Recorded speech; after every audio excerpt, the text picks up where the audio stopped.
Hi everyone, welcome back to Serge Tip Clips.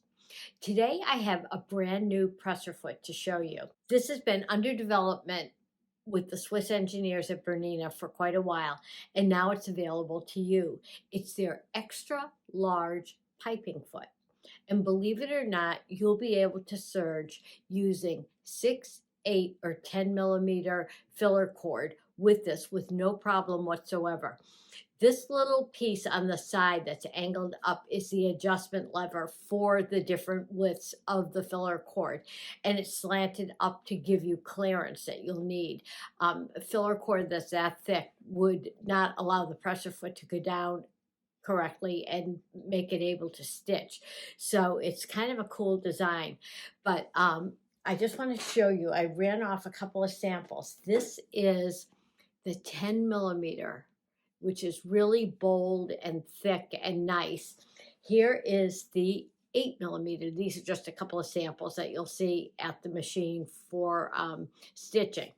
But I've been on a bit of a kick for refreshing some of the things in my family room. You might have seen the post before Christmas of the ottomans that I did slipcovers on, and that kind of got me on a kick. And now I think I'm going to recover some pillows on a sofa in there and using a different fabric that coordinates.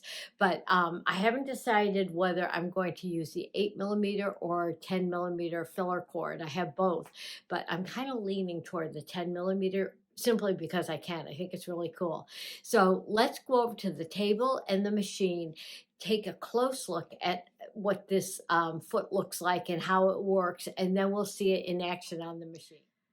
Before we go to the machine and see this cool foot in action, let's take a closer look at the anatomy because it is pretty unusual. It has its own shank, and that is because it will accommodate 3 different sizes of filler cord. As you know, if your presser foot isn't all the way down, you'll get that beeping signal that it isn't down and your machine won't stitch.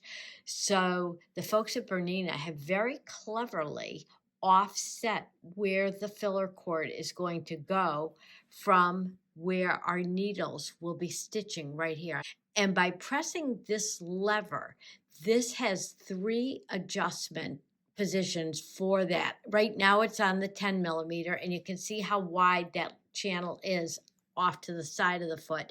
You squeeze it, it'll bring it into 8, and I think I just pushed it all the way down to 6 because I'm working in front of the camera. But you do have those 3 options with this foot, and it's really kind of cool. So I'm going to screw this on the machine, and let's take a look at it. We're looking at the machine from the side, and before I take the standard ankle off the machine and attach the new piping foot, the first thing I like to do is create a barrier, because even though this screw is magnetic, it could fall off and fall into my machine. So I actually even lock my knife. This just happens to be a piece of thin batting, but you could use paper or fabric, whatever you want, and just create a barrier so that if by chance when you're screwing in or unscrewing, you can see that, if it falls, it'll fall on the barrier and not into your machine. It's just a little time-saving tip. So I'm going to screw this onto the shank, and I'll see you at the front of the machine. Here's the setup for attaching the fabric to wrap around the piping. I like a narrower stitch to do this because that way when I put the piping between the 2 layers of fabric for a pillow or a cushion or whatever, that way I know that the stitching isn't going to be peeking out when I do that. So I have my stitch number 4, 3-thread narrow overlock. All of my tension settings are on the default or normal setting, right needle, upper looper, lower looper. I have my differential feet on 1. I'm just using a woven fabric. And I think I'll crank up my stitch length a little bit because it's a upholstery fabric, so it doesn't need to be quite so short a stitch. I think I'll bring it up to about 3.7. And that stitching, again, is going to be caught between layers of fabric. So I'm not worried that that's too long. I have a piece of filler cord that's 8 millimeters, so I have brought this adjustment into the center position. You may recognize this fabric if you saw the post where I did the new slip covers for an ottoman in our family room. This is just a scrap of it left over. I'm going to wrap it around my piece of piping and get it under the presser foot. Just get it right in under here. I have my knife up, or actually active again. Put the presser foot down, and you can see how the piping is off to the left of where I'll be stitching. So that allows the presser foot to be seated correctly to stitch. So let's give this a start.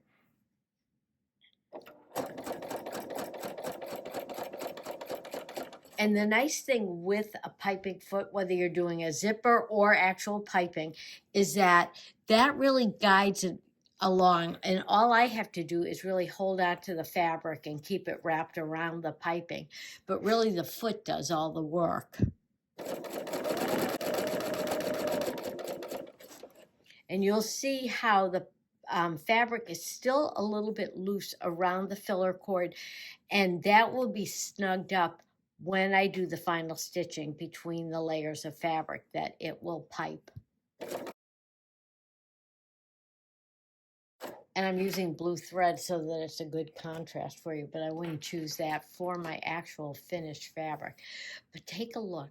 That is so nice. And it's really great to be able to serge, because a lot of upholstery fabrics tend to have a loose weave to them and they fray very easily. So it keeps your project very neat, even as you're going through all the various steps of construction. So there's plenty of room, and I can probably, I didn't give myself any room at the end here, but if I pull the beginning end, let me just cut that thread tail, get it out of the way. I think I can still pull it. Yes, I can. It's loose. So I can pull it along because the stitching didn't even catch that cording. I just grabbed a piece of the 10 millimeter piping or filler cord, and I want to show you that even this will go through very nicely. And I already adjusted this little piece. I brought it out one more notch. The first one was 8 millimeters. Now I'm up to the max of 10.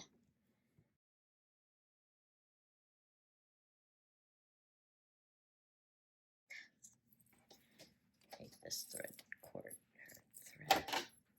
of it. Look at that. That is thick, fat piping, and it went through beautifully. So if you like to do home deck items or other types of things where you're going to do piping and make it very bold, you need this foot. It's fantastic. The piping is sandwiched in between our 2 layers of fabric, and as I said, I'm set up for a 4-thread overlock, so let's see how this works.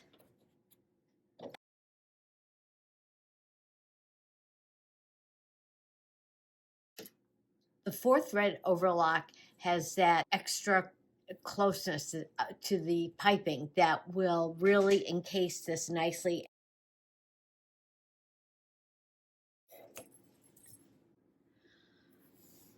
Look at how great this looks. By having that left needle in, that snugged up the fabric around the filler cord just a little bit more. You could see before with the 3-thread narrow stitch, it was a little bit looser, and that was done on purpose. And you can't see any of the previous stitching peeking out at all. So this is fantastic, and I can't wait to make my new pillows, and I'll bring you along to show you how I do that. Pillows are pretty easy to make, but with this new extra large piping foot, I love having the bold piping on the edge. So this is really going to be fun. Thanks for joining me today. And if you haven't done so already, please subscribe to my channel. And if you have any questions or comments, leave them below and I'll get back to you quickly. Happy sewing and serging.